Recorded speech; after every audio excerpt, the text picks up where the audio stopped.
Hello दोस्तों, नमस्कार। स्वागत है आप सभी का नारायण सर क्लासेस में।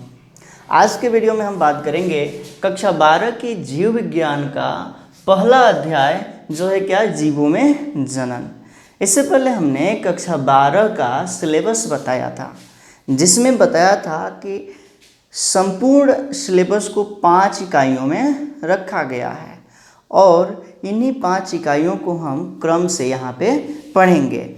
तो वहाँ से हम पहली इकाई शुरू कर रहे हैं, जो क्या है, जनन यानी कि रिप्रोडक्शन। इसके अंतर्गत कुल 4 अध्याय हैं, जिसमें हम पहला अध्याय शुरू कर रहे हैं, जो है क्या, जीवों में जनन यानी कि रिप्रोडक्शन इन लिविंग ऑर्गेनिज्म।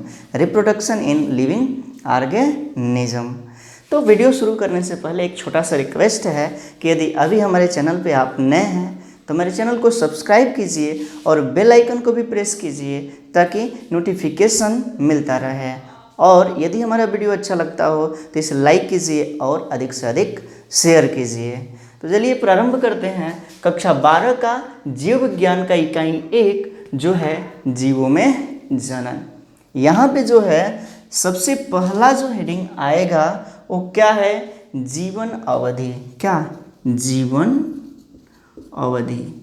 ये है क्या, यानी कि लाइफ स्पैन।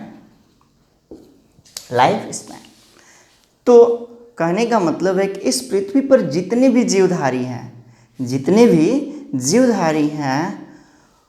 वह जन्म लेते हैं और उसके बाद से एक निश्चित अवधि, अपना एक निश्चित जीवन पूरा करने के बाद जो है मृत्यु को प्राप्ति करते हैं। तो कह सकते हैं कि किसी भी जीवधारी का, किसी भी जीव का जन्म से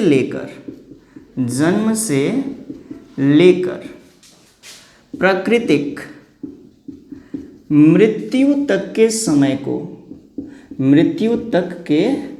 समय को जीवन अवधि कहा जाता है। जीवन अवधि कहा जाता है।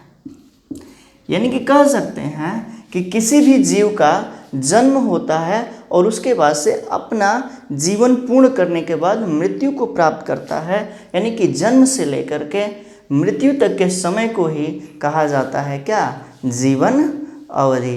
जैसे कि मान लेते हैं आम का पेड़ है और आम के पेड़ का जीवन अवधि जो है 25 वर्ष है, यानी कि वह जन्म से लेकर के मृत्यु तक लगभग 25 वर्ष जीता है और 25 वर्ष बाद उसकी प्राकृतिक मृत्यु हो जाती है। इसी प्रकार से बहुत से जीव हैं, सभी जीव का अपना जीवन अवधि निश्चित होता है, 2 वर्ष 4 वर्ष, जैसे कि मनुष्य का लगभग 60 वर्ष या 70 वर्ष होता है। तो यहाँ पे जो है क्या है, किसी भी जीव का जन्म से लेकर के मृत्यु तक के समय को ही क्या कहते हैं, जीवन अवधि कहते हैं। एनसीईआरटी बुक में बहुत से जीवों का जीवन अवधि दिया हुआ है, वहाँ से आप देख लीजिएगा। यहाँ पे हम केवल मुख्य को ही यहाँ पे चर्चा में ले रहे हैं। अब जो है हम ये जान लेते हैं कि यदि किसी भी जीव का जन्म हुआ और उसकी मृत्यु हो गई, फिर भी वह जीव इस पृथ्वी पर विद्यमान है। क्यों? वह जीव जो है इस पृथ्वी पर क्यों विद्यमान है?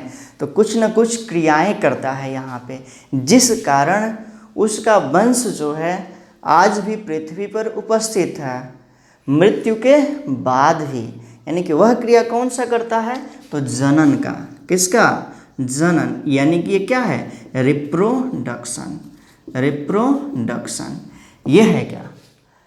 तो जितने भी जीवधारी हैं उनमें अपनी ही जैसे संतान उत्पन्न करने की क्षमता होती है, यानी कि अपनी ही जैसा नया जीव या संतान उत्पन्न करने की क्षमता को ही क्या कहते हैं, जनन कहते हैं।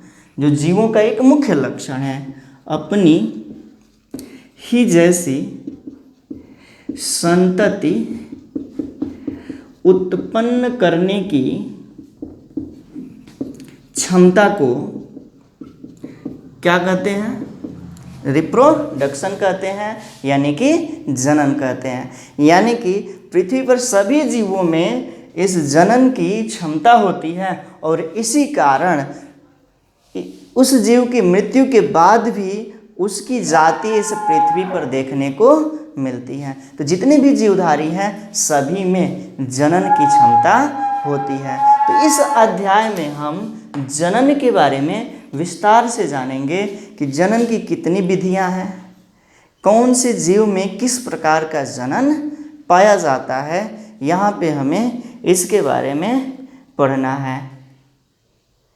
उसके बाद से जो है अब हम शुरू करते हैं क्या, जनन के प्रकार। क्या, जनन के प्रकार। तो जीवधारियों में मुख्य रूप से दो प्रकार से जनन होता है। जीवधारियों में मुख्य रूप से दो प्रकार से जनन होता है।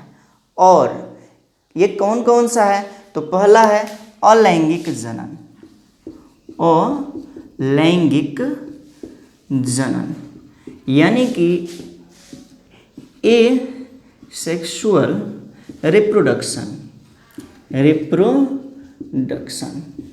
उसके बाद से दूसरा है क्या, लैंगिक जनन।